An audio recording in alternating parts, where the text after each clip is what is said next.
Yemen just delivered another L to the United States as Donald Trump begs for a ceasefire with the Houthis. Donald Trump said the United States will no longer attack Yemen. This is despite the fact that the United States have failed to accomplish their objective. We had some very good news last night. The Houthis have announced that they are not, or they've announced to us at least, that they don't want to fight anymore. They just don't want to fight. And we will honor that. And we will stop the bombings. And they have capitulated. This is after Pete Hegseth and Donald Trump was talking all that shit about how Yemen was going to pay for crossing the United States and Israel. Then Yemen shot down multiple fighter jets and drones, costing the United States billions of dollars. And for what? The stated objective by the United States was to demilitarize Yemen and open up the Red Sea. And Donald Trump has completely failed. Yemen still has control of the Red Sea, and they made it clear that their attacks on Israel will not stop. And Donald Trump, when asked about Yemen continuing their attacks on Israel, his response essentially was, not my problem no more. That they plan on continuing to attack Israel in support of Gaza. Does that change the equation? No, I don't know about that, frankly, but I know one thing: they want nothing to do with us, and they've let that be known through all of their surrogates, and very strongly. This was a gigantic tactical defeat by the United States. Yemen stared down the evil genocidal empire and won. Every country in the world should be doing what Yemen is doing to oppose the United States and Israeli genocide of the Palestinian people. They will go down in history as heroes.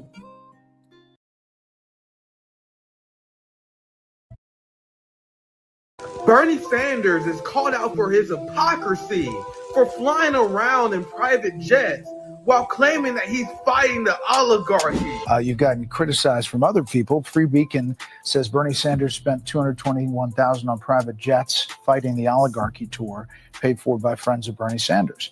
That you've spent millions of dollars in campaign funds on private jet travel over the years. How do you push back on both of those things? When's the last time you saw Donald Trump during a campaign mode at National Airport? No, it doesn't. But he's also not fighting the oligarchy. No. You run a campaign and you do 3 or 4 or 5 rallies in a week. The only way you can get around to talk to 30,000 people. Think I'm going to be sitting on a waiting line at United, waiting, 30,000 people are waiting? That's the only way you can get around. No apologies for that. This is the sound of a defeated man who's not even trying to sound convincing anymore. Bernie really said that you can't expect him to wait in line like an ordinary peasant. The wild thing is that Bernie Sanders used to get praised for flying economy.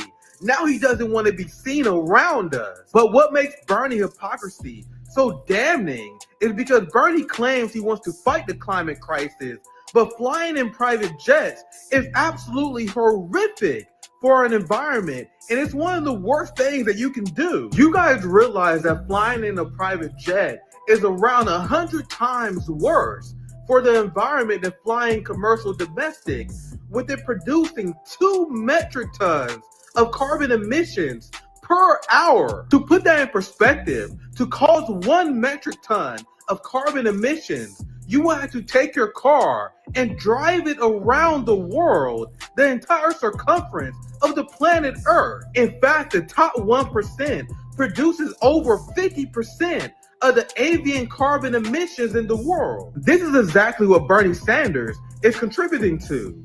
And for what? A stupid fighting the oligarchy tour, which is designed to raise money for the Democratic Party? And this is not the only thing that Bernie and AOC is hypocritical of when it comes to climate. Bernie and AOC supported the Ukraine proxy war, which was horrific for the environment. Bernie Sanders and AOC wants the working class to engage in personal sacrifice in order to address the climate crisis as they fly around in private jets and vote for war that pollutes our planet. You're not going to address the climate crisis within the Democratic Party and without militant class warfare. What's poppin', my friends and family?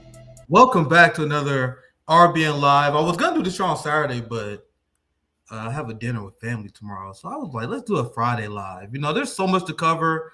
You guys, I'm always in the lab cooking. I had a few hotspot videos I've been working on over the last few days. Dropped a new one about Epstein and Trump. If you guys missed it, make sure you guys check out the Nick and Nico show. You guys know the regular scheduled RBN programming. So we had Nick and Nico essentially on the George Galloway show, at least for a little bit. Big shout out to my hotspot brother, man. We killing the game of hotspot with Nico and David Hundayan. And George Galloway, the homie, he platformed me multiple times. He platforms radical black and brown voices. This man was like, all right, let me get the hell to Nico's house. And people was like, what? And Nico came and killed it, bro. Like, the comments are overwhelmingly positive. So I'm very proud of my RBN brother, Nico House, for going on George Galloway and killing it. I have a clip from that show that's going viral when me and Nico was speaking. I may show it to you guys.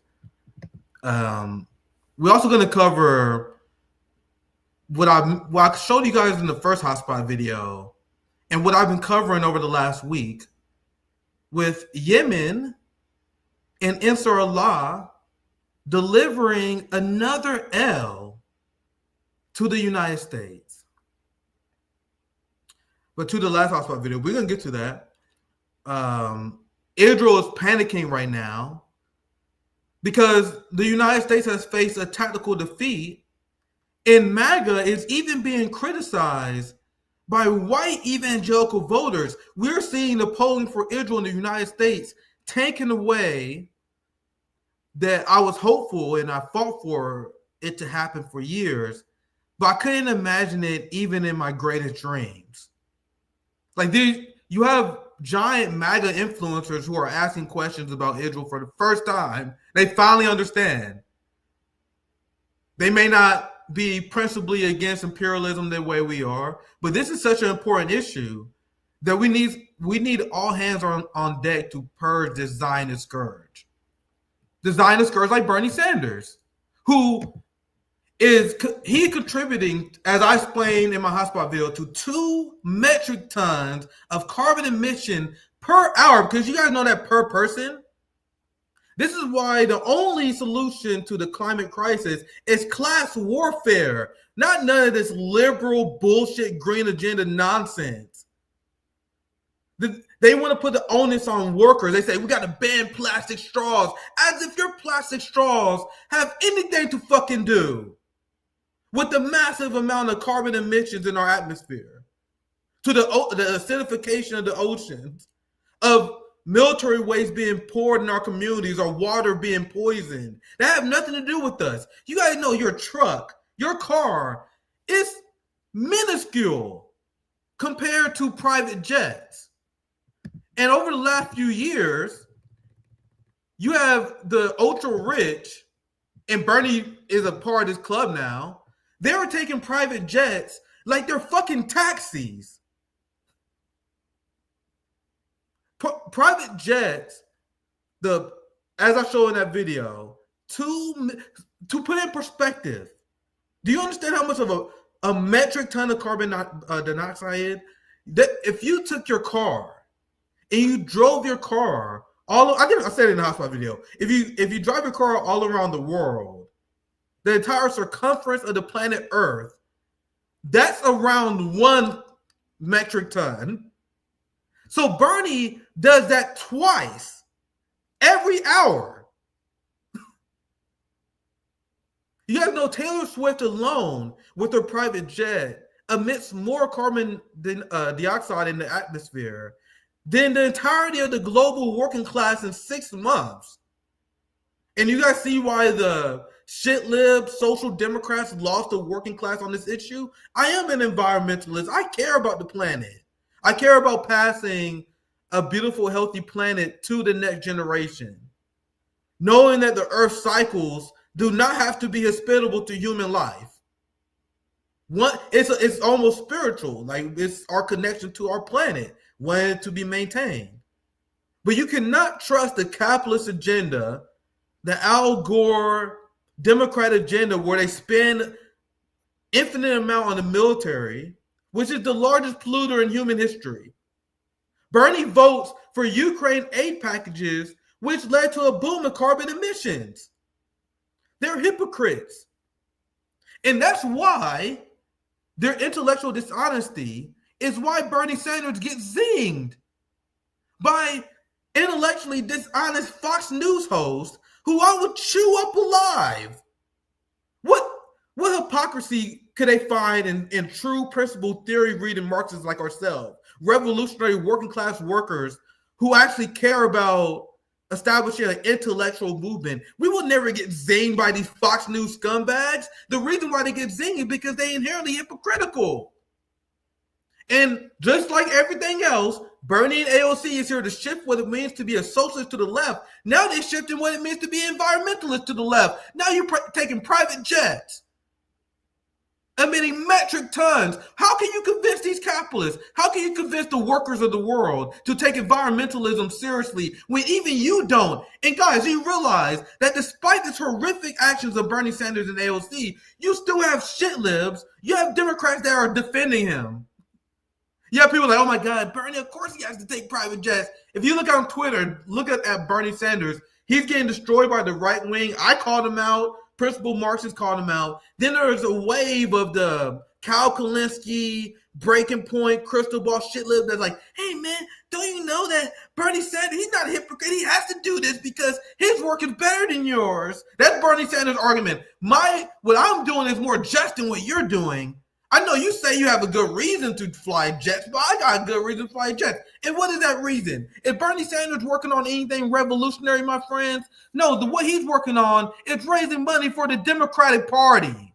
Yeah, the people like the Vanguard, they releasing videos like, oh my God, they trying to fucking get Bernie Sanders. He's not hypocritical. He's trying to do rallies, guys. Don't you know that it's worth emitting 2 million metric tons per hour of carbon emissions in the atmosphere to raise money for the Democratic Party?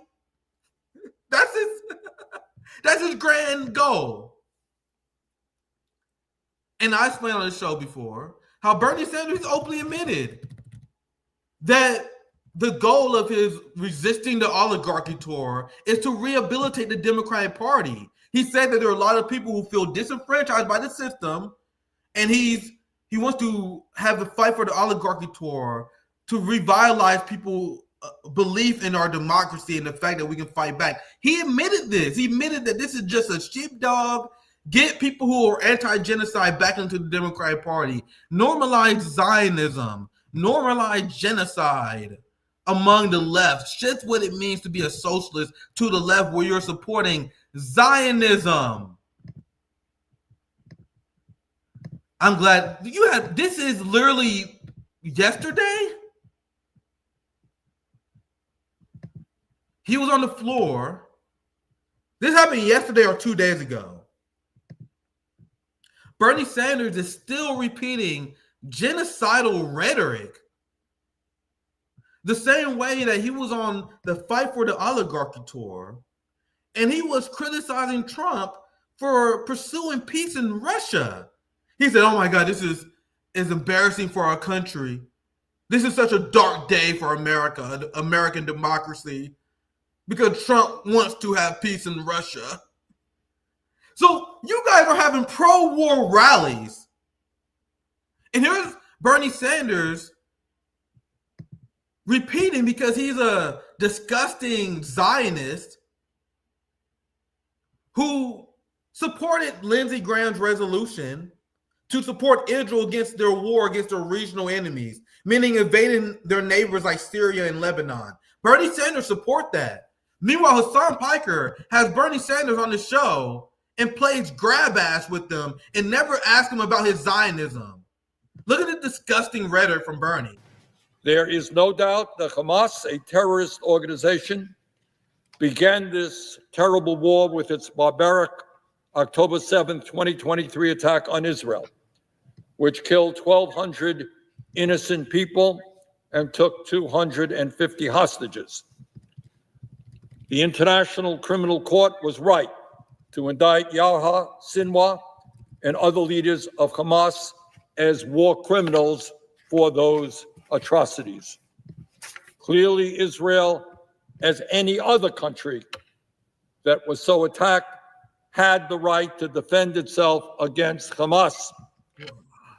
What a disgusting Zionist genocidal scumbag. And people who still support Bernie, they are genocidal scumbags. Hassan Piker, who just gave him a tone bath interview, these people are genocide Zionist enablers. Hassan Piker is a youthful idiot for the Zionist regime for trying to rehabilitate the genocidal scumbag.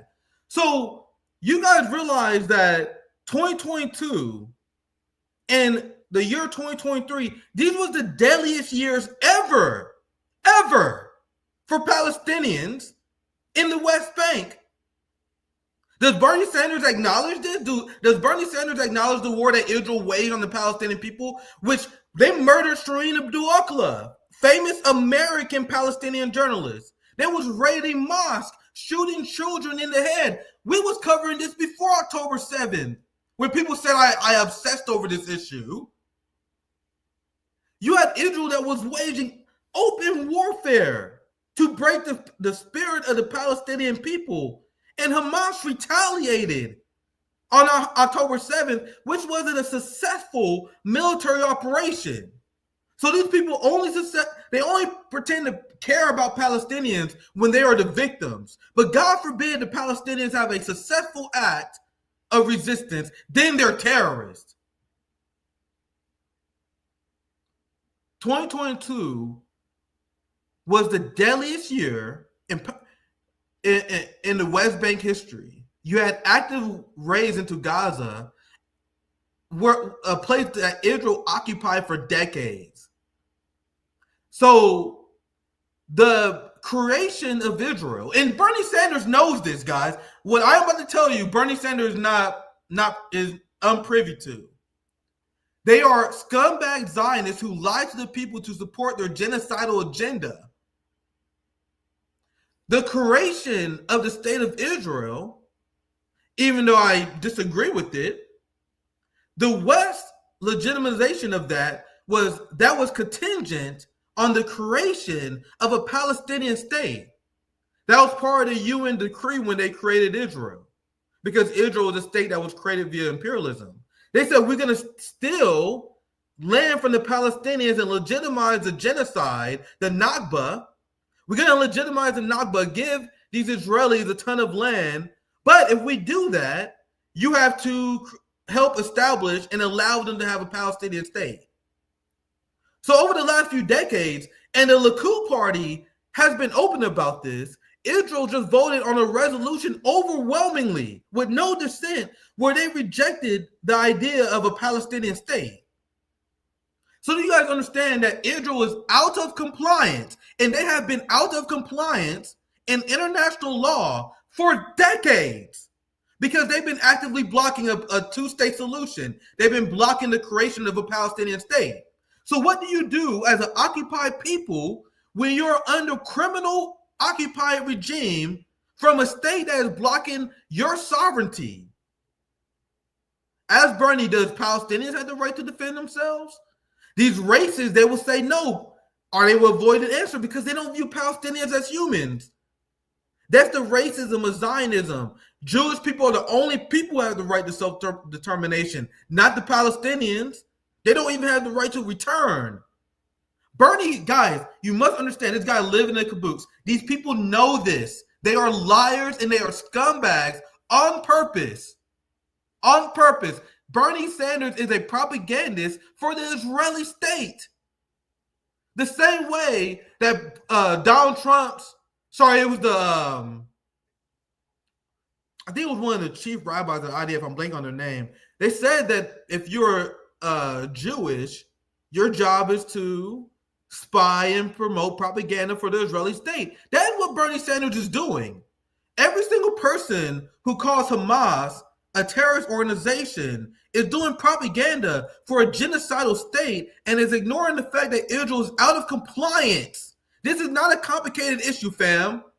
So if you're blocking the right of self-determination of a people and preventing the creation of the Palestinian state, they have the right enshrined in international law to arm resistance. Bernie Sanders knows this. He is genocidal scum who is giving the permission structure for Israel to commit their genocide. These people legitimately don't view Palestinians as humans, and they don't believe they have the right to defend themselves. And for anyone who thinks I'm going too hard on Bernie, Bernie is scum. He is emitting 2 metric tons of carbon emissions, flying in private jets to rehabilitate a genocidal party. The former Israeli president said that Joe Biden made no effort to curb the Israeli genocide. Biden gave them all the 2,000-pound bombs they needed to level Gaza, and Bernie endorsed him. AOC endorsed him. And people want to forget that? Imagine if someone just endorsed Hitler. Imagine someone endorsed Hitler and they're like, well, I am morally opposed to the Holocaust. You would slap them. Imagine someone supported King Leopold of Belgium and was like, oh man, I am opposed to the genocide in the Congo and the exploitation of the African people. You are the supporter of the throne. That's what Bernie Sanders and AOC is. And this is the genocidal rhetoric that is normalized on the fascist networks in the United States and the West. And look how Bernie Sanders just agrees with it. Because you are a supporter of Israel. You worked on a kibbutz when you were a younger man. And you've always been pro-Israel. That doesn't mean pro-Netanyahu. What do you say to people who say, this is not fair, it's a double standard? Hamas started this on October 7th. Hamas wants to destroy Israel. Hamas wants to kill Jews. Hamas hides behind their own people. Hamas doesn't care how many Palestinian civilians die. All of which, in my opinion, is true. What's your response when people say that? I would agree with you. Look, Hamas is a terrible, terrible terrorist organization that started this war. And what I have said from the beginning, Jake, Israel has a right to defend itself and go to war against Hamas. That's what I believe. I think most people believe. This is normalized genocide propaganda just on the airwaves in the West. Who are Hamas? Do you guys know, because they refuse to humanize these people? The Hamas are the Palestinian people. They pretend it's like some shadow organization that started occupying Palestine out of nowhere. Do you guys know around 80 to 90% of the Hamas fighters are orphans? They're orphans who had nowhere to go because their parents was murdered by the Israeli regime.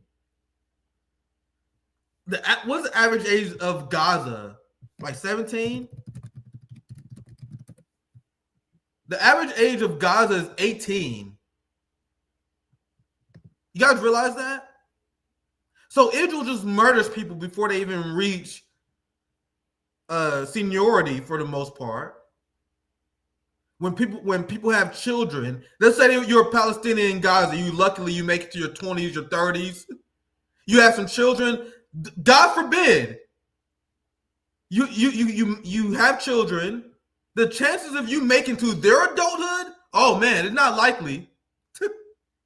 So what happens is they die, they get killed by the Israeli regime. Then the people who are orphaned, having lost everything, engage in their Second Amendment rights. If you guys believe in resisting tyranny.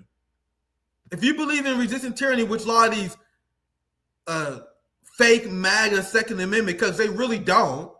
If you truly believe on don't tread on me, like a lot of these libertarian scumbags pretend to, I condemn Hamas. That was Dave, that was Ian Carroll. That what all these right-wingers say.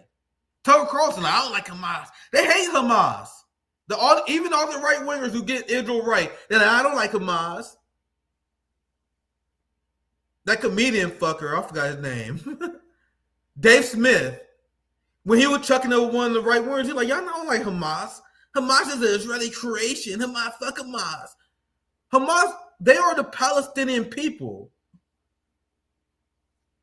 who are victims of the Israeli regime. These are mostly orphans who are fighting their criminal oppressors. So the genocidal Zionist left in the United States and the West, they pretend to support and care about Palestinians when they are the victims. I stand with Palestine. Oh, no, not the boycotts, though. Don't boycott them, but I stand with Palestine. And then the second that Palestine stands up against Israel and fights against Israel and actually engage in a successful act of resistance, all of a sudden you want them dead? Bernie Sanders wants every single Palestinian who has the nerve to resist their Zionist oppressors. Bernie Sanders wants all of them dead, fam. You know the guy who was orphaned? These people here, this is in the West Bank. This is the kind of stuff that happens. Imagine you're a Palestinian in the West Bank. Palestinian children being arrested for walking on a Jewish-only street in the West Bank. So Bernie Sanders, he will see this. He's like, oh my God, isn't it crazy? That's sad that the country that I support is engaging in apartheid. This is what apartheid looks like. But then if the children, God forbid, or the parents, God forbid, resist this criminal apartheid behavior, Bernie Sanders would then flip. Then Bernie Sanders will whip them children dead because imagine the kids throw a stone, throw a rock at the IDF. Then Bernie Sanders will start seething at the mouth, demanding that the IDF murder these people because they're a part of Palestinian resistance. They are terrorists. So that's what Bernie Sanders is fighting for. That's what he's sacrificing humanity for, flying in private jets. He is emitting 2 million, because that's 2 million per person. 2 metric tons per person per hour. 2 metric tons of carbon emissions per hour to raise money for a genocidal party so he can kill more Palestinians. And you have people defending him for that. Isn't that wild? Anyway, we're gonna get to the main story. Actually, yeah, because this, damn man, I'm already 25 minutes in. What's popping, guys? What's popping? Zoya's love, Zoya's life. We'll get to our next story. Zionists are currently in shambles. I want to cover this one first. You guys see the main story, and there's a lot of MAGA copium going on right now because they're this fake story. They're doing the Joe Biden is mad at Netanyahu story again. They're doing that, but with Donald Trump. So we're going to get to that soon. I want to cover this because Israel is freaking out. Because what have I been telling you guys over the last few months? If you've been following my work, something that none of the Western media would tell you. I've been telling you guys that this is going pretty damn badly for the Zionist regime. Don't get me wrong. The resistance have taken massive casualties.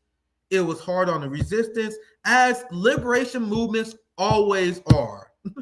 Point me to a liberation movement against a violent, fascist, genocidal regime like Israel, the United States. They're like we never seen before. It's unfortunate to say, but you don't get out of that cleanly a lot of times. But despite that, Israel's economy is in shambles. Settlers are fleeing in mass. Israelis are going back to Europe. So you had the BBC and you had the Jewish Chronicle. They wrote stories about how, and they were trying to flip it. They said Israelis are moving back to Europe. That's going to rejuvelize the Jewish diaspora. They were trying to say it's a good thing. Oh my God, Jewish people are finally going back home. We finally feel safe in Europe. Which, yeah, it was The Guardian. I'm glad you know what story. What if I can find it? I'll report on it. Jewish people. What if I can find it? I won't pull it up. I did a hotspot video on this. Yeah, there it is. There it is. Let me pull the headline up. And if I think, you know, I do a lot of propaganda report. If you watch any of these corporate media headlines, they never talking about this. They're pretending that Israel is winning, like they always do. They pretend that they are winning because they are committing mass atrocities. Committing mass atrocities did not mean you're accomplishing your military objective. The same way that they started bombing hospitals in Yemen, they started killing civilians. Remember Donald Trump celebrated bombing indigenous people in Yemen that he lied and said was militants? So the West is so weak and they are so technically inept, they view winning as committing massive war crimes and atrocities. But meanwhile, they're losing on the battlefield. They are losing a lot of men. You have morale that's falling back at home. And at Israel case, you have the economy that is in shambles because there are massive boycotts all over the world that escalated after the genocide. Why do you guys think the Republicans are trying to make BDS and protesting against Israel illegal? Because this has always harmed Israeli economy, but it's really tough now. Then you have your most reliable spending block, 20 to 30 euros. They are now being drafted into the IDF. They are now war-torn. A lot of them suffering from mental diseases now, depression, shell shock after being in war. A lot of them been outside of the economy. And then the people who do have the money that you will usually produce in your country, they are now fleeing to Europe. They're the people who have the money to have other passports, to have a condo in New Jersey, they're leaving because shit's getting real. And then on top of all of this, guys, you have Ansar Allah and the Houthis that is engaging in a blockade that is also greatly harming the Israeli economy. And I covered this, and it was hilarious how Donald Trump and MAGA were trying to play this as a draw. They were like, oh yeah, good scrap, Yemen. That was a good scrap we had. No, you guys lost, bro. They sunk fighter pilots. Their fighter pilots that were forced to parachute out cost them $80 million for one of the fighter jets that went down. They lost an $80 million fighter jet in one day. Didn't accomplish a damn thing. The goal that the Trump administration put out with was to demilitarize Yemen, was to stop the blockade of the Red Sea, to help the friend Israel out. And as Trump said that the Houthi was begging not to fight again, our brothers, the freedom fighters in Yemen, they said over a year ago, they won't stop fighting until the genocide in Gaza is ended. Whether the United States, France, the UK, if you guys want to jump in, just like the leader of Ansarullah said, we will turn the Red Sea to your graveyard. And that is what they did. They turned the Red Sea to a graveyard of military equipment. And after this fake ceasefire that MAGA had to promote to save face, you had Ansarullah, which openly said that, oh yeah, we still continue to attack Israel, which is a tactical defeat by the United States, which is why I laid it out the way that I did. It's not that, oh, the United States and Yemen reached a ceasefire deal. That's cope. That's cope. The United States lost to Yemen. The United States fought a shadow war that they didn't declare without congressional approval. And then they lost that war in less than a year. The third time that happened. And now once people realize that the United States military is not as strong as the ruling class promotes, that makes people less likely to want to go to war. The same reason why we cheered the war crimes in Vietnam before our people came back in body bags. The same way many Americans were okay with the genocide in Gaza, and now the war in Iran is coming up. Now Marty Taylor Greene and many people in MAGA is upset because they realize that we about to get wiped the fuck out. And Israel is already in a bad position. as I just outlined to you guys. They was banking on the United States bailing them out, as they always do. You had Israeli commanders that said, I can find an article. Can't fight without USS. You had an Israeli commander that said, if it wasn't for U.S. support and aid, we wouldn't be able to fight in Gaza for longer than 6 months. Let's see if I can find an article. Oh, Jesus Christ, bro. I tell you, I got receipts for days, bro. I'll be in the lab cooking with Hotspot. So I'll be in the lab cooking. Here, this is what I reference. Because I ratio the Zionists, as I always do on X. Because I explain how the Zionist idea has already failed. Because the idea of Zionism was to create a state where Jewish people have self-determination. If you can't defend yourself without the help of another gigantic empire, you are not self-sufficient. This is why I don't separate the United States and Israel. Israel is an aircraft carrier to the United States. It is subsidized by the United States. That's why we call it a fake state. It's a fake country. It's the 51st state of the United States. It doesn't exist without United States subsidies. And they wouldn't be able to fight their enemies, the people they were treading on, for months without the United States. They're an Israeli Air Force official. Without United States aid, Israel couldn't fight Gaza beyond a few months. Meanwhile, if you was to watch Fox News, they would have you believe that Israel could defeat Iran by themselves. They're like, yeah, it's about time to strike the nuclear facilities. And if Iran want to do something, I wish they would do something. Israel will fuck them up. Yeah, Israel will fuck them up. That's what they say on Fox News all the time. Can you imagine what Iran would do to Israel without the United States? If Israel couldn't fight in Gaza beyond a few months without United States support? So what I've been saying for months, Zoya, my friend, as we've been saying for months, who is Israel planning to send to fight against Iran on their behalf when we all know that Israel wouldn't last a week in a war, a real conflict with Iran? Remember when they had their bullshit tickle fights last year when they were sending rockets over?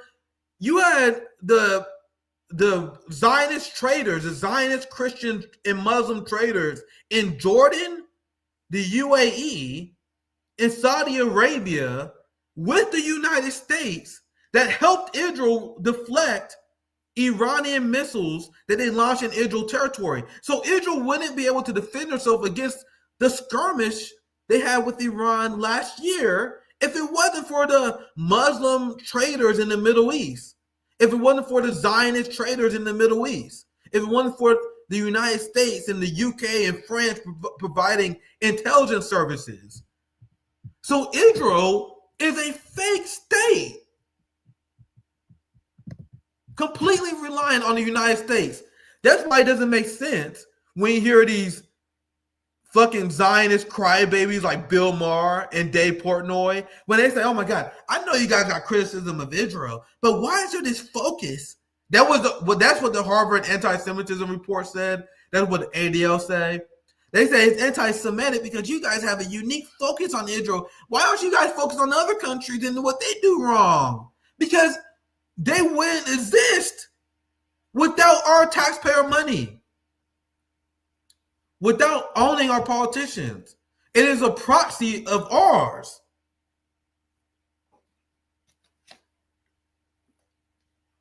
Damn, bro, we only 40 minutes in. What's poppin'? Make sure you guys leave a like, subscribe if you're enjoying this. We had 900 people on X and YouTube. I'm just streaming this on my X and YouTube. I need you on other platforms. I'm on Instagram, posting my hotspot videos on Instagram, and they are already doing pretty well. I was banned on Instagram a long time ago. I came back. Hopefully they forget who I am. They allowed me to stay for the last few weeks. I already got a few videos that got around 1,000 views. So I'm climbing up on Instagram. Make sure you guys like, share, subscribe if you're enjoying this rant session. This is the times of Israel. And you guys see the cope. And you guys see the panic setting in after Adrian just explained to you guys. After a relentless U.S. bombing campaign, Yemen's Houthis are biggest victors of truce. He said these live streams are too short. I'd be thinking, man, I'll be running for a long time. After a relentless U.S. bombing campaign, I still got a lot of cover, so we see. There's maybe another 90-minute stream, I think, today. There's a lot. I'm still just scratching the surface of what I actually had to cover today.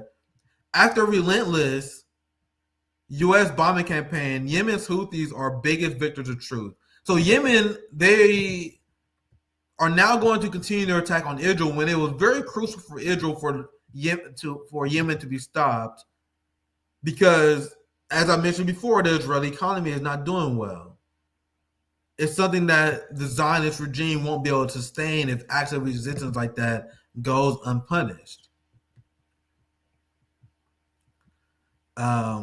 Israel vows to defend ourselves alone after Trump strikes truce with the Houthis. So you guys see where it's boiling over a little bit here? We are starting to see the Israelis panic. And as I explained, you have Houthis who have these missiles that they can launch in Israeli territory, and now you have Israelis, and this is another reason why Israelis are fleeing. They are now realizing the war is coming home. They are now realizing that Netanyahu and the Likud party sold them out. They led them into conflict that will inevitably lead to their doom.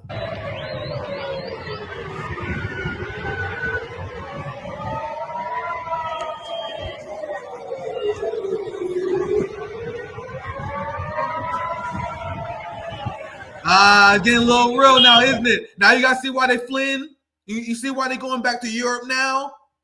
Isn't it interesting that these people say they have a holy connection to this land, but the second shit gets real, they start fleeing?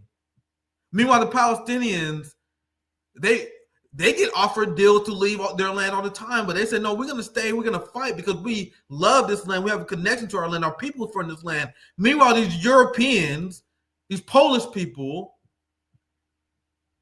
they're fleeing. They don't have any connection to this land that gives them sunburns and cancer.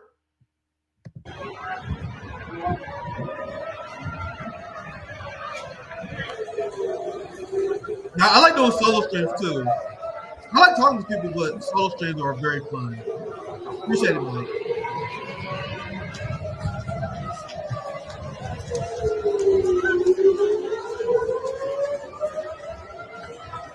Anyway, sorry, I can look at that for all day. So you have all these combinations that's happening where Israel is feeling the full brunt of their genocidal actions. They have no international support. Why do you guys think we're seeing the worst of the worst now coming from Israel? The images are horrific. They are now starving dozens and dozens. I'm sure the number is going sky high every day. A number of Palestinians are dying of starvation. They escalated their campaign of using starvation as a tool of war. You guys, occupying regimes don't do this stuff just because they want to. Don't get me wrong. There probably is some psychotic behavior there. But the worst war crimes they commit is when things are going worse for them. So once the United States realized that things was lost in Vietnam, I told you guys I'm a student of history. Once they realized things were lost in Vietnam and they couldn't defeat them, they started carpet bombing random villages. That's when the My Lai massacre happened, when they indiscriminately murdered women and children. They literally napalmed the forest of the Vietnamese, a long-time human relic, and committed an act of eco-genocide, the likes that we still haven't seen today. That's because they was losing. And that's why we're seeing Israel engage in being more desperate than ever before. And because MAGA, and this is another outlook, this is another important thing for this. The reason why the anti-Semitism hoax is going strong, the reason why they're censoring free speech, the reason why they're recycling this old narrative is because we are seeing MAGA turn against Israel. We're seeing American sympathy. I can find a poll. Americans turn against Israel. American sympathies are starting to turn against Israel. Here, this is the first link I found.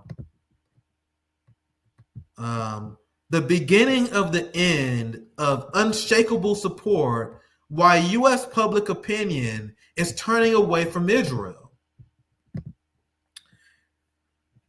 Not only is it obviously happening, black people led the charge on this. Democrats always were supportive for policies against the Palestinians, despite the authoritarian Democratic Party would never give them that. But I saw a number, and I reported this. If you've been watching RBN for a while, I explained to you guys how I saw a poll that had over 50% of evangelical Christians said they supported a ceasefire. And that was a long time ago. I was like, wait, what? Years of looking at this data, I'd never seen a number like that. And I was like, that can't be real. So I was like, all right, let me keep my eye on this. That probably was an outlier. But no, guys, it has been consistent since I first spotted it a long time ago, because it could have been an outlier. But I've seen over and over again, like even if you look at that white tab, which is always more pro-apartheid and genocide, they like, we don't know about this, man. That fucking footage of I saw of a child being ripped in half was pretty gnarly. And even they're realizing that it's bad. This is another devastating loss for the Zionist regime, which is why they got to repeat this bullshit narrative, which is the main story of the day, the Donald Trump and Netanyahu breakup. Let me read the headline here. The beginning of the end of unshakable support, why U.S. public opinion is turning away from Israel. Here's another one from the BBC. Americans used to be steadfast in their support for Israel. Those days are gone. Dude, this is devastating, because Israel could always rely on the reliable, brainwashed foot soldier for the Zionist evangelical project. But even they're starting to turn away with this, which leads to this story. And this story, do not get me wrong, I will be following this, and this is interesting because it shows the cracks in the empire, which I have been laying out on RBN. And how many other shows have been laying out the cracks in the Zionist regime like this? The only thing people want to talk about is how much the Palestinians are suffering, which is legitimate. But we, on this channel, I've also been discussing how the Palestinian resistance has been successful. It is a fact. And obviously, we will always mourn our martyrs. But after October 7th, there's a record amount of states and countries and a record amount of people who now support a Palestinian state after the acts of October 7th. The Israeli economy was doing just fine. Even though BDS was annoying it was doing okay. October 7th happened. The Israeli economy is in shambles. This is a massive victory for the resistance that stood no chance. You guys know I'm a revolutionary optimist. And I covered this story and I was like, man, I need to do everything I can to help the Palestinians because they're looking bleak. That's why I did everything I can as an American. Like, man, this shit is looking bleak. And it is bleak for the Palestinian people in a lot of ways today. But the Israeli settler state has been weakened in a way I've never seen before. To the point where you're seeing this friction between Trump and Netanyahu, because we know Trump likes a winner. What did Trump say at the beginning of this term? Trump said he wants Israel to kill them all, get rid of them all, just like that. Now it seems like Israel will lose this war. It seems like they can't defeat Ansar-Allah.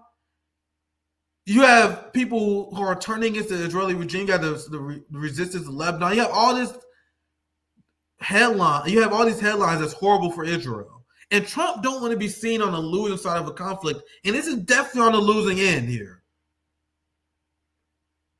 So you have this story that's been flowing around. It gave a lot of MAGA people cope. Trump, disappointed with Netanyahu, will continue Middle East policy objectives without Israel. And that also, in combination with this story,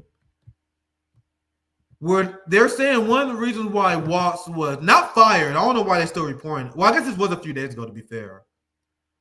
But Mike Watts didn't get fired. He got demoted. He still got a job.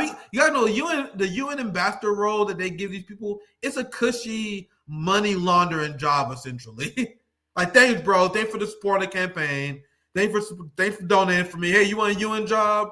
You get to travel, free hotels. It's a cushy fucking job. It's a reward for a lot of people. It is a demotion compared to national security advisor, but not like he's being punished. That's another thing that's another reason why the narrative doesn't 100% hold up. But apparently, and this is something worth keeping an eye on because we're doing nuanced reporting here, where one of the reasons why a lot of people was turning against Watts was because people was upset because Watts was apparently a mole for Netanyahu, which is a surprise to nobody, you stupid fucks. Mike Watts was openly a AIPAC candidate. He was the most unhinged pro-Israel member of Congress you can find.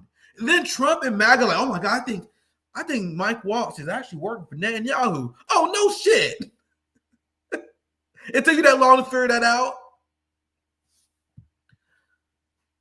And he lost a lot of credibility because he was advocating for strikes against Iran, which, as I explained before in this stream, makes no sense because Israel wouldn't last a second in a war against Iran. Not only, as I explained earlier, they couldn't last a war against. They couldn't last 3 months without U.S. aid in Gaza, of all people, of all places. You guys realize that Iran is a different beast from Iraq. Israel, they have 10 million people. I'm rounding up, and I'm not even counting the settlers that fled. I'm not counting the military-age people who are now disabled and unable to fight. You guys realize that a battle-torn Israel only has 10 million people compared to 90 million from Iran. The same thing with Ukraine and Russia. The math is not mathing. So why are you advocating for Israel to start a war with Iran, knowing that Israel cannot fight such a war without United States help? That is Tim Walz, and that is these MAGA Zionists engaging in a conspiracy to start a war with Iran and sacrifice American lives. Which is why I said on the Mother of All Talk shows with Nico House that Donald Trump and these MAGA people, they had a plan to get Americans killed. Because that's exactly what's going to happen.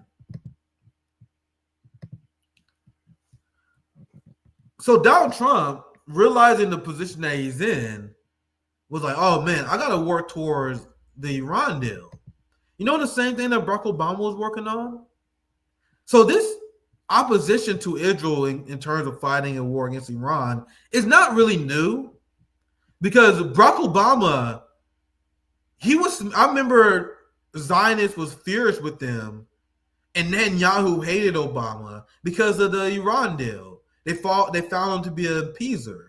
So there's a historical precedent for United States presidents rebuking Israel on this specific issue. Donald Trump rebuking Israel on Iran is not them having a divorce.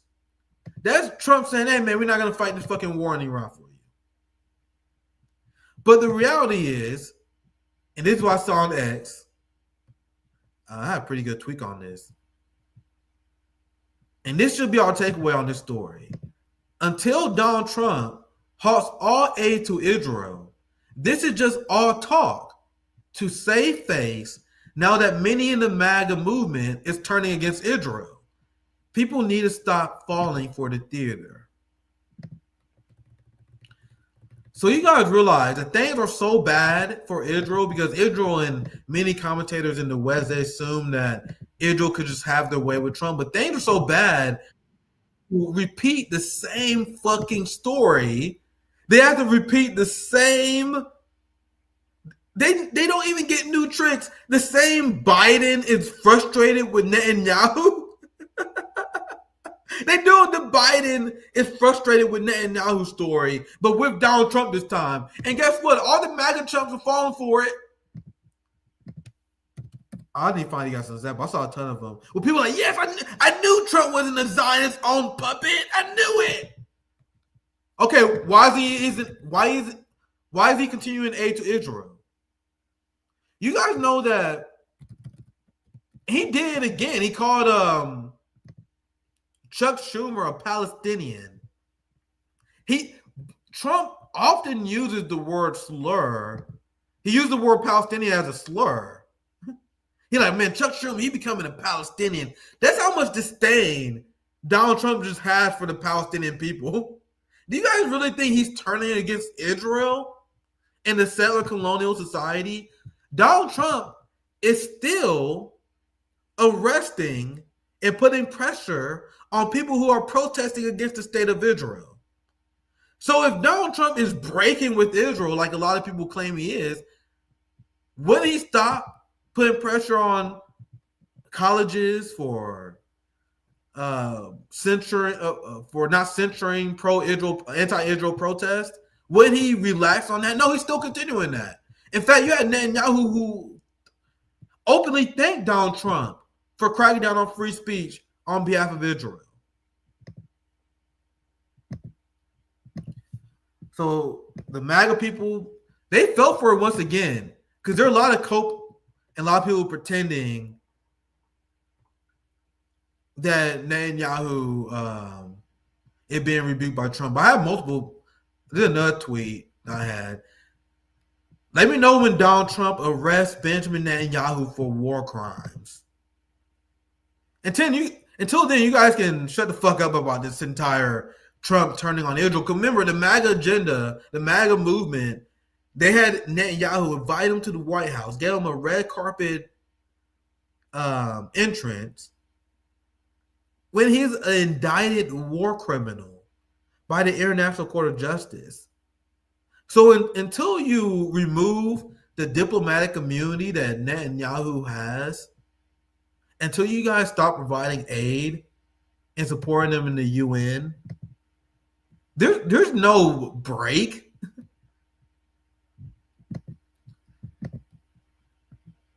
This is this is how it's being reported. The friendship between Trump and Netanyahu is over.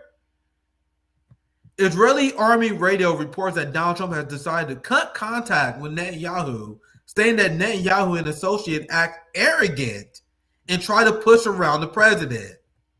Close associates of Trump told the Israeli Minister of Strategic Affairs, Ron Dermer, that the president feels disrespected and manipulated by Netanyahu, and that there's nothing he hates more than appearing as easily manipulated in public. You already been easily manipulated by these Zionist scumbags that forced you to come out openly as a hypocrite because J.D. Vance was lecturing Europe about free speech, and you're such a Zionist cuck. You appeared weak, and even MAGA people. I seen a clip from Candace Owens where Candace Owens was like, man, I think I'm starting to regret this Trump shit, man. You lost Candace Owens, sir. You've been a weak cuck on the issue of Israel because you've been manipulated by Netanyahu. So we will see if this holds up, but I doubt it will. Because MAGA, they fell for it once again. These memes, we can go with these fell for it memes all day. My friend Greg. Because Donald Trump betrayed his MAGA base. Marjorie Taylor Greene was furious over this as well. Marjorie Taylor Greene said, I didn't vote for more wars. I need to see if I can find that damn tweet. I don't know why I didn't save it. Let's see if I can find it. Not like I'll use on say more Telegram tweets. But essentially, she called out Trump for being upset about promoting war. Trump war.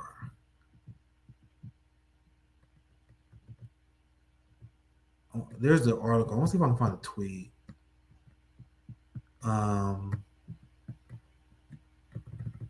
Marjorie Taylor Greene says people in Trump's ear are lying to him. You guys see how they always this is the headline I read. You guys see how they always take away Trump's sovereignty as if Trump is not willingly listen to these people, deny these people. Look, Marjorie Taylor Greene says people in Trump's ear are lying to him. I need to find a damn tweet, man. I don't know why. I usually have these things bookmarked. Here it is. Maybe this link lead to it. Fuck no. Damn, Newsweek is horrible.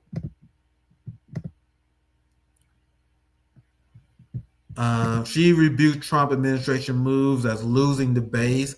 Fuck, man, I need to find that damn tweet. Zoya, can you send it to me? If you're watching, Zoya. Damn, I thought I had to say, but I fucking don't for some reason. Well, she said she's warned that she said I was voting. I didn't vote for more war, and Donald Trump is getting us into more war. And as I predicted, let me just get right to it. As I predicted, Donald Trump is in a delusional position in Ukraine where he believes that he should have say over Russia. I'm sorry, MAGA. Biden in Europe already fucked this up for you. When Boris Johnson killed that first peace deal, when Zelensky said he's going to keep fighting until he get Crimea back, it's over, bro. Like, Russia is in complete control, and there's no reason for them to negotiate with you, give up land, and concede our security forces being in Europe, which is why they decided to fight the war in the first place. So not only do you have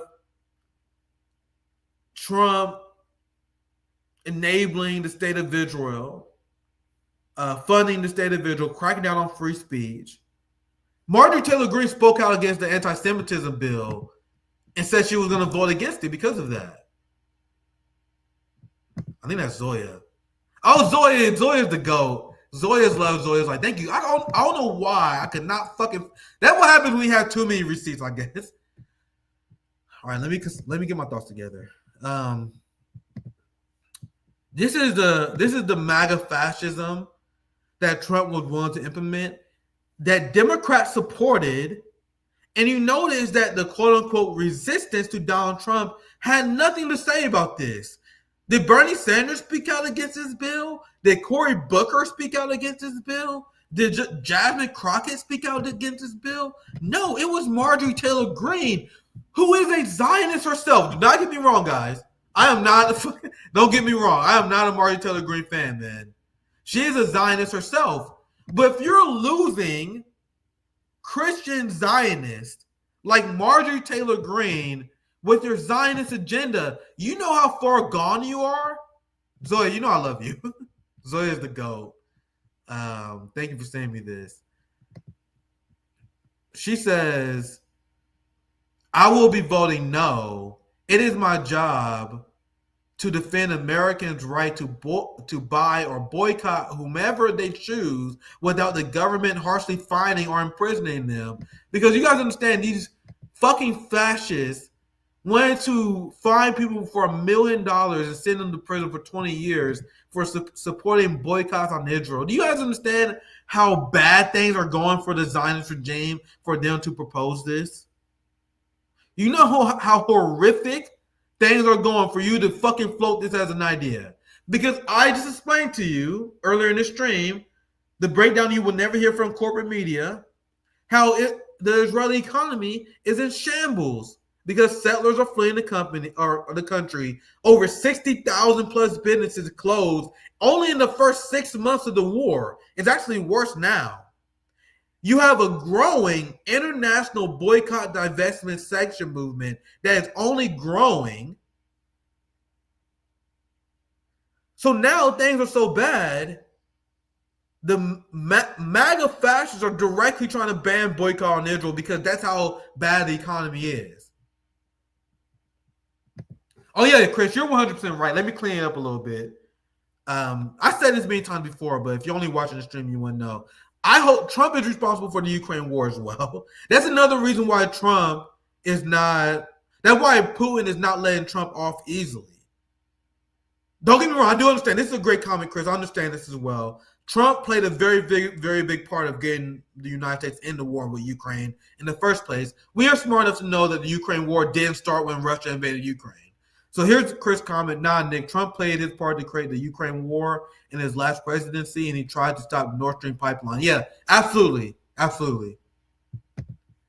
Yeah, very well said. Damn, I was just talking shit about Israel. What was I? I was talking about this boycott. Oh, yeah, Marjorie Taylor Greene. It's bad. We have Marjorie Taylor Greene speaking out against you. And another reason why is because the Trump administration is failing to achieve peace in Ukraine. They are promoting the same neocon agenda. And let me play this clip. Let me shut up. Let me play this clip here. Oh no! That the Russians are not engaged. I still got a shit ton of stuff to cover. How long we in now? Damn, we over an hour in. I still got a shit ton to cover. By the way, I'm gonna be live with. I'm gonna be on not live. I think it's pre-recorded. I'm gonna be on the Bad Faith podcast with Bree soon as well. Maybe I have time to break some of this stuff down. I was just on George Galloway's show as well. Man, it's a good time for RBN. You know what I mean? Make sure you guys like, subscribe.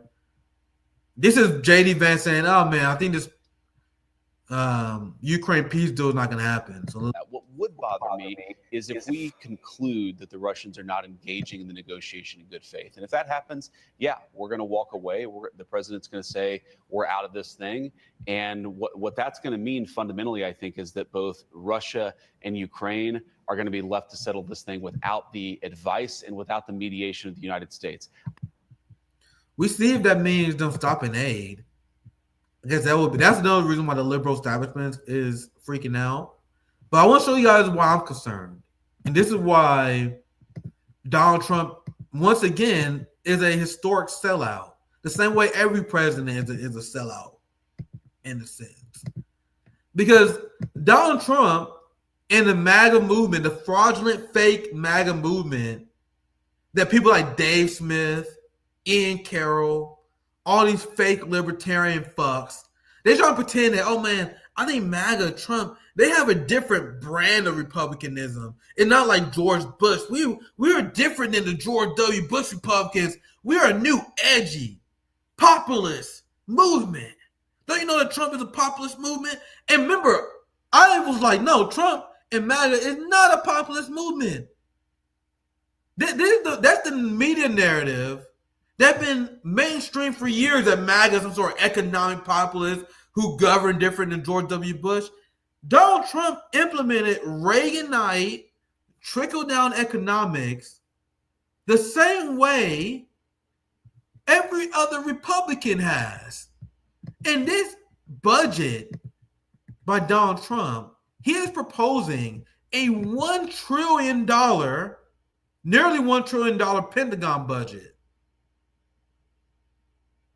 Between DHS and the Pentagon, they're going to be spending $1 trillion. Remember when Donald Trump tricked a bunch of libertarian stupid fucks into thinking that he was going to cut government spending, and now he's spending more on the bloated Pentagon budget that Elon Musk lied to his supporters and said they're going to take a look at?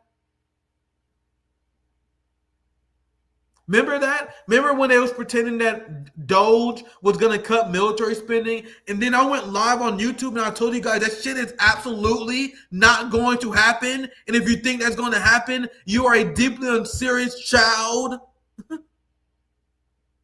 Elon Musk, the guy who has Pentagon contracts, you guys thought he was going to get rid of his own gravy train? We his own, and he owed his allegiance to his stockholders at Tesla, his Pentagon contracts he rely on. And my amazing friend Zoe, this is a great way to put it. This is Trump defunding the working class. Donald Trump is massively cutting social spending in order to boost the security state. How is this making America great again? Donald Trump's proposed budget gives DHS a 65% boost and increases military spending by over 13% while slashing funding for housing by 44%, labor by 38%, health by 26%, and education by 15%. And you just had Greg Abbott, you have MAGA and Republicans who killed a high-speed rail project in Texas. So you have Donald Trump and MAGA that is going to allow our infrastructure to crumble. They killed high-speed rail in order to fund the bloated, inefficient military-industrial complex. The question is this a budget of someone who looks to end forever war? The question that everyone should be asking yourself right now is, why is Donald Trump planning to spend more than we ever have on our military? It's because he planned on fighting that damn war against Iran. It's because he plans on escalating against China for Taiwan. That's the Navy 2027 plan. So for people like Dave Smith and Ian Carroll, Tucker Carlson, these fake anti-war, fraudulent right-wingers who pretend that Trump is anti-war and to sell this movement as anything else other than a Reaganite sheepdog campaign for the Zionist empire agenda. Dude, that's actually crazy. I still got a little bit to cover. I'm gonna get my notes together, but let's watch this propaganda report, because this is how the state media pro-war empire is covering this treasonous budget. So as China is living in the future, they have infrastructure the likes of humanity never seen before. Their trains and their public transportation, their high-speed rail, just their general public infrastructure is amazing. China is beautiful, while the United States is a dump. The United States is a shithole, which is getting hollowed out by the criminal capitalist class in order to fund the military-industrial complex so they can destabilize the global working class. And this is what Donald Trump is doing, the same way the United States have done. And these are the people who are actually really in charge of MAGA. For all the people who are like, oh man, I'm a poor white working class person, I want to win the culture war, so I'm going for MAGA. You are being ruled by these cocksuckers who are cheering for this, and they're cheering for war. So, fuck, we almost 9 minutes in. Let me watch this video. Fuck, I still didn't cover the Epstein story yet either. I had an anti-Semitism story. I might do another stream later. Fuck, I got a lot of cover. Oh Jesus, I'm gonna be live with Bree on Sunday too. I got Shahid Bosin coming on Monday, so it's gonna be like a lot of shows coming up in the next few days.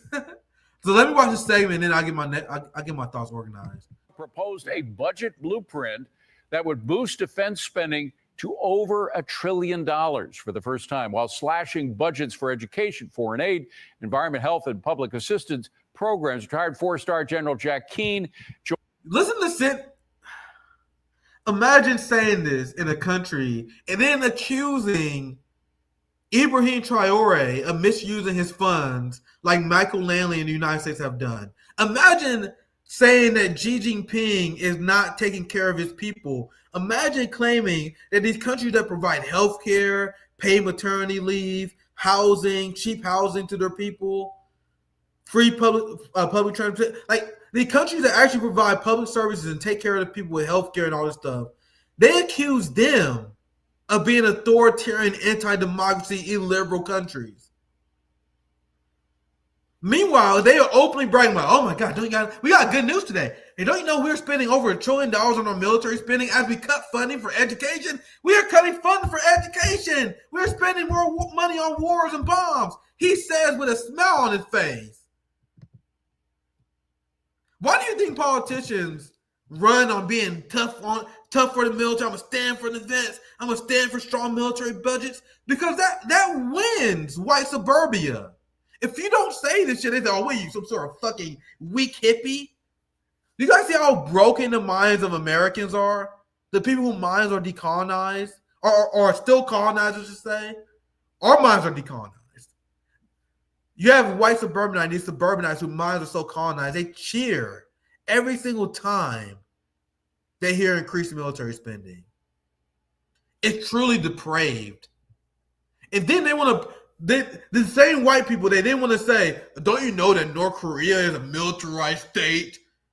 Oh my God, don't you know Xi Jinping? Don't you know they're doing military drills in the South China Sea? They're doing military drills in their own sea. Don't you know Russia is building up the military stockpiles? Don't you know North Korea did a nuclear test? They convince people into thinking that other countries are authoritarian, militaristic, as they're bragging about cutting education for military funding. It's obscene. Proposed a budget blueprint that would boost defense spending to over $1 trillion for the first time, while slashing budgets for education, foreign aid, environment, health, and public assistance programs. Retired four-star General Jack Keane joins me now. So I get the fact that it sounds spectacularly expensive, over $1 trillion, but put it in perspective for us, General. I know we spend an insane amount of money on our war machine, but please explain why this makes sense. Did you guys see the propaganda? And listen to this psychopath, what he had to say. Yeah, well, the two things that are happening, and they have a tendency to get merged, and it causes significant confusion. The Congress has worked on and put together, as part of the reconciliation bill, they don't need the appropriators, just the authorizers to do it, a $150 billion supplemental, which would be in a sense a supplemental to the 2025 budget. Ask yourself this question: why do they need that? If Donald Trump wants to end the war in Ukraine, like he says he wants to do, if Donald Trump is opposing Israel on Iran, like people are pretending like he is, why is he spending so much money on his defense? What are you preparing for war for? He's ready to send Americans to die for Taiwan. He's getting ready to send Americans to die fighting for the Zionist regime in the Middle East. Why else would you spend this much money on your military? And that would be the most significant buildup we have seen since the Reagan administration. I've seen the details of it, and it really makes some sense. And it's at the beginning of a down payment to recover the military. And it needs to be rebuilt. And the president campaigned on this rather strenuously about it. The second thing that's happening is the 2026 budget that's coming forward.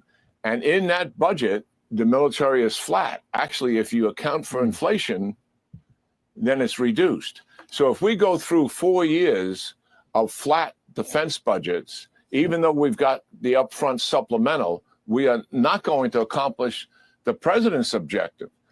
I mean, he has stated clearly we got to rebuild the military and dig it out of the hole that it's in.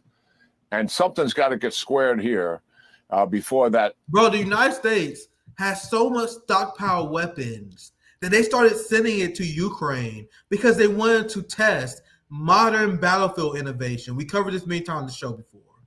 They had so much weapons. They're like, all right, man, they're fucking racking up dust.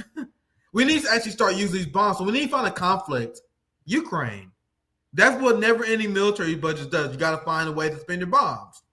So how are you guys spending hundreds of billions of dollars? I think the last military budget was like $850 billion. How are you spending that much money per year, and you still say your military is depleted? Isn't it interesting that the Pentagon can't pass an audit as well? Maybe those things are connected. Or maybe you're a fucking arms salesman masquerading as a public official, as an intellectual. This person is the news person here, the same with all Fox News and CNN news hosts. They're arms dealers They sell war, they sell weapons, and they're masquerading as a news anchor. That's what they do. Sell healthcare to old people, privatize Medicare, and fucking and they sell war and arms. 2026 budget gets approved. The Congress will have its voice, but I think the Department of Defense also has a voice here to say, and we got to fix this. Yeah. It's indisputable. If people saw the classified briefings and where we are with China, we would understand that we have to dig ourselves out of this hole. What are we really trying to do? Are we trying to win a war with China? What we're trying to do is prevent a war with China. Yep. And if they outpace us and have greater capacity than what we have in the region, that is an incentive for them to use military force to accomplish what they want in that region. And we don't. So the reason why we are advocating for more military spending is to prevent war. You guys see the stupid shit they tell Americans every day? How does that make sense? You guys know they say, and the reason why Americans believe North Korea is evil, because they say, don't you know that North Korea is increasing their military budget? Because I know we keep threatening them, but don't you know that North Korea is increasing the military budget, even though their military budget is only 1/3 of the New York City Police Department budget? They never explain that part. So North Korea is evil because their military. China is evil because of their military. Meanwhile, we got to increase our military all the time in order to create peace. If we want peace, you would recognize the one China policy and publicly declare, instead of having strategic ambiguity to promote tensions with China, you would say we acknowledge that Taiwan is a province of China and our foreign policy will reflect that. Instead of saying we're going to send Americans to fight if China, quote unquote, reclaimed Taiwan. Anyway, let's continue. They actually get crazier. Don't want them to have that incentive. No. We stopped the Soviet Union from doing that by appropriate budgets. Yep, absolutely. Next one, General. Ukraine's President Zelensky said a ceasefire with Russia was possible at any moment. Now, he called on allies to apply greater pressure to Moscow to put the measure in place. What do you think is going to happen there? So, by the way, Putin wanted to have a ceasefire for May Day, and Zelensky said no. Zelensky is the person who said he would never acknowledge peace with Russia until he retakes Crimea, which is mostly Russian and owned by Russia.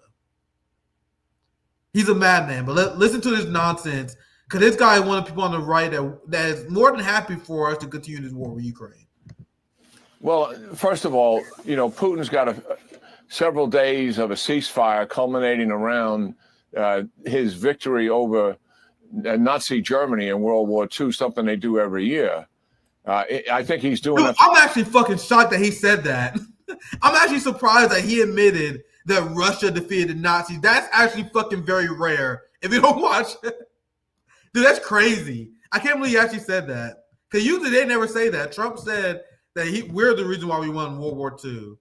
That's crazy. That's a rare admittance that Russia is the one who defeated the Nazis. 80% of the fighting was on the Russian Nazi front. France was conquered. The UK was done for. The United States was becoming war fatigued. And then the base Red Army destroyed the Nazis. What a admittance. That's actually very rare. What a rare rare W for this guy. Ceasefire culminating around his victory over Nazi Germany in World War II, something they do every year. I think he's doing that for two reasons. One, he's flagging that he's interested in ceasefire, but we all know he's rejected the Trump administration's 30-day ceasefire time and time again. Secondly, he doesn't want ceasefire that Russia had. Russia proposed their own ceasefire for May Day. Remember, they're in control. Ukraine is getting pushed back. Their military is fatigued. They have to kidnap people on the streets. Russia is in full control of the battlefield. A 30-day ceasefire without Russia getting their demands met is a victory for Ukraine because it gives them time to regroup, get Western weapons back in. It makes zero sense for Russia to agree to that. Ukraine is on the back foot, and they have to concede, not Russia, which is why the Trump administration is looking pretty fucking stupid right now because they realize they've been played and they don't have the cards like they thought they did. Zelensky raining drones and missiles down into Moscow, which they've done before, and humiliating and embarrassing him while he has all these foreign leaders and the public paying a lot of attention to what's taking place in Moscow. But Zelensky cleverly, and I think talking to the administration about this as well, it makes a lot of sense, says, why don't we start a 30-day ceasefire in conjunction with what Putin is proposing? Let's put that back on him. But Putin doesn't want to do that. He keeps stalling because he wants more and more concessions. And he's taken a very hard line here, David. All right, final one, another hot spot in the world. Israel voting to approve a new ground operation that includes occupying the Gaza Strip, also agreeing to take control over aid distribution. Now, we should mention that the UN Agency for Relief in Gaza had been working hand in glove in many operations with Hamas.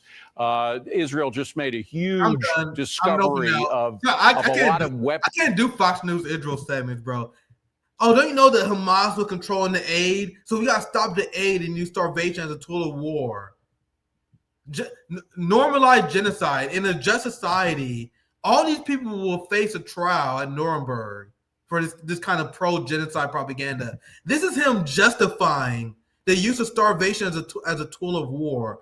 You had Israeli settlers that was seizing flour, peeing on it, poisoning it, not even feeding it to those people. They just poisoning flour, wasting food, simply so it wouldn't go to the Palestinian people. Meanwhile, Fox News, the first thing they lead with is, oh, don't you know that Hamas is actually controlling the aid? They're the governing fucking body. Of course they should.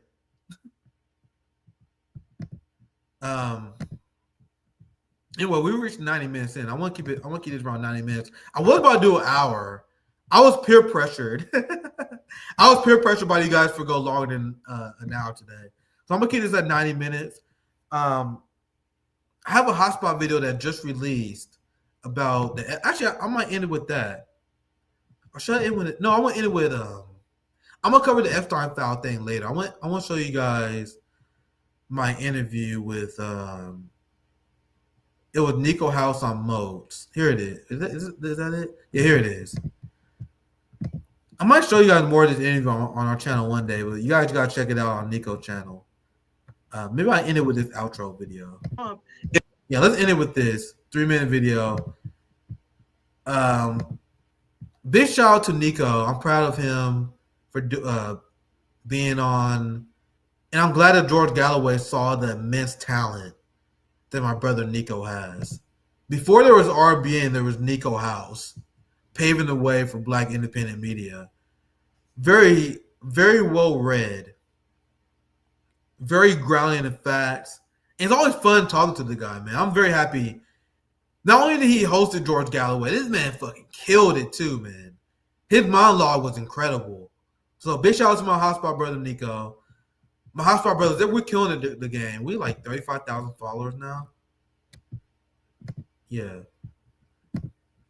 Yeah, 36,000 followers for hotspot. Let's go. So big shout out to him. Let me end it on this clip here. I'll be joining Bree, so that clip probably should be out this week sometime. I had Shahid Bolson join us Monday morning. We have a rare Nick in the Morning show. I've been doing those a lot actually on Monday, so I can't even say it's rare. I've been doing a lot of those Nick in the Morning shows. You gotta be able to show some love. Like, share, subscribe. So I'm gonna end on this clip. This is from Nick and Nico live on the George Galloway show. You know, we're gonna do this again on RBN, but this was too powerful.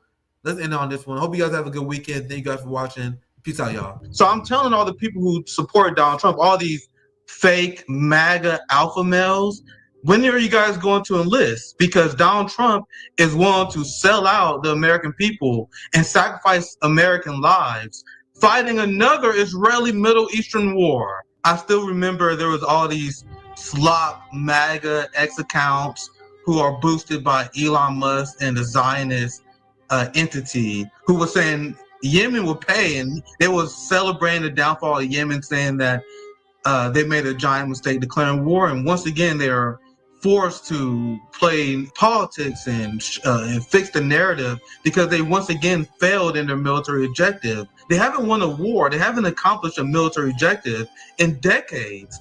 They lost to the Taliban in Afghanistan. They failed to rid Korea of communism from the entire peninsula. They failed in the Middle East. So it's all about narrative control. The only thing they actually do, and we're seeing war crimes against civilians and killing of innocent people and using starvation as a tool of war. They commit atrocities as a way, because that's what they did in Yemen. They bombed hospitals. They kill civilians because that's the only way they can wage war. They don't wage successful war. They engage in terrorism. The only way that the United States and seemingly the majority of NATO powers can do any damage to a society is to kill the people who are not even trying to fight. Because right now, Yemen, they're using borrowed weapons with little intel. They have the intel that they have, but it's not like you're getting intel from like the Israeli military, which has the most significant intel apparatus in the world. Like, they're working with what they have. And you can't even beat Yemen. Many Americans, they start to oppose war when the United States seems to be losing. The same way that Vietnam was a disaster for United States soldiers. A lot of people pretend that the American people was against Vietnam from the beginning. That was not the case. A lot of Americans actually was gun-ho. Let's destroy communism in other countries. And then they saw Americans come back in body bags. And that is what caused many Americans turn against war. Like, that's why many... And they started getting drafted. But if they actually had to fight against a true strong enemy, especially in the modern era, they're going to get their ass whooped the same way they got their ass whooped in every single modern war in my lifetime. Because the United States, they don't create soldiers. They don't create warriors, Nico. The people who signed up for the United States military, they're trying to get free college. Meanwhile, if you're in Yemen, you're standing up against the empire. If you're someone who's fighting for Hamas, you're fighting against the Zionist entity for the survival of your people. The same way with the Vietcong. What's the American soldier fighting for? They're fighting for free college, free healthcare.